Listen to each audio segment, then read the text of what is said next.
Attention, la première du 10. Vous avez devant vous la crème du cyclisme québécois. Maestro, vous êtes prêts? Je demanderai ici les dégagés. And 4, and 3, 2, 1, and go!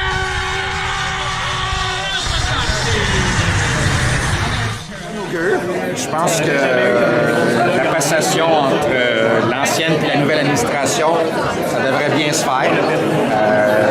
Je sais, j'entends en coulisses que les frères Néron et leur équipe s'en font le nécessaire pour poursuivre la tradition, même, je dirais, tout en respectant ce qui a été fait par le passé à leur façon d'amener ça à un autre niveau. Donc vraiment, c'est de bon augure. Absolument. Puis on s'est parlé, moi puis Randy, puis on est content d'en prendre service ensemble parce qu'on l'a fait par le passé. Et c'est le 5 juin prochain que ça va débuter, ici même à la Chine, au parc La Salle.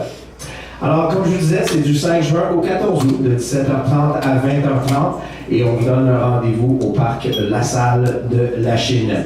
Mais, pour vous en dire un peu plus, j'aimerais inviter à l'instant le président des Mardis cyclistes de la Chine, M. Jean-François Néron, pour nous parler de la 41e édition.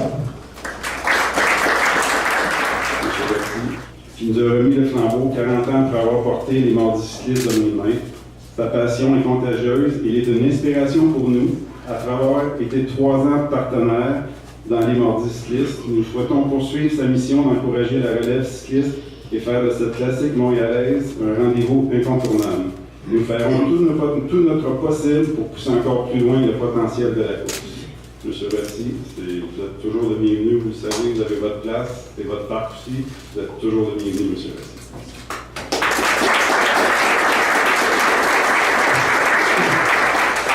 Dans le monde du cyclisme au Canada, les Mardis de la Chine, sur le peloton Open amateur, c'est la course la plus importante. Parce que ce sont des événements qui contribuent, comme François l'a mentionné, comme José l'a mentionné, à l'essor et au développement du cyclisme au Québec. Et là, donc, ça s'inscrit un peu dans la continuité, donner une place encore plus importante pour les femmes. Et en ce sens-là, évidemment, le choix de José Robitaille comme présidente d'honneur, je pense, coulait de source. Guillaume Boivin était détenteur du record des Mardis de la Chine ici. Michael Woods, qui a terminé parmi les 20 premiers, a également pris le départ. Et c'est le cas pour grand nombre d'autres athlètes qui ont fait leur classe ici et à qui ça fait plaisir de revenir participer. Je veux quand même souligner également la présence de François Parisien.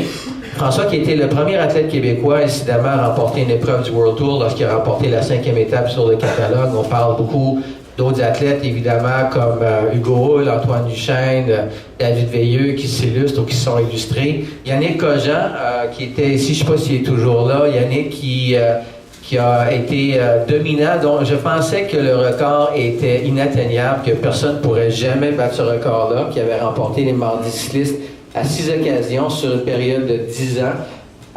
Faut imaginer de remporter donc Jean-François Laroche, qui malheureusement n'est pas présent aujourd'hui, qui a réussi à remporter 7 victoires dans le cadre des Mardis cyclistes. C'est absolument phénoménal. Ce que je peux vous assurer, c'est que je ne serai plus à la fédération le jour où il va y avoir quelqu'un qui va dépasser le record de Jean-François Laroche, parce que je doute fortement que quelqu'un réussisse à remporter les 8 prochaines éditions. Donc, alors, en terminant, je profite de l'occasion encore une fois pour remercier M. Tino Rossi d'avoir fondé et poursuivi tout ça pendant 40 ans. Et je remercie la famille Néron de relever le défi. Il va y avoir une cérémonie spéciale. Merci de m'avoir écouté et bonne fin de course. L'Ethereum, c'est un show, c'est pour le spectacle. C'est la raison même de faire le tour d'un bloc pendant 30 tours. C'est vraiment une course qui se roule à 50 km/h de moyenne, donc on est souvent à 55-60 km/h.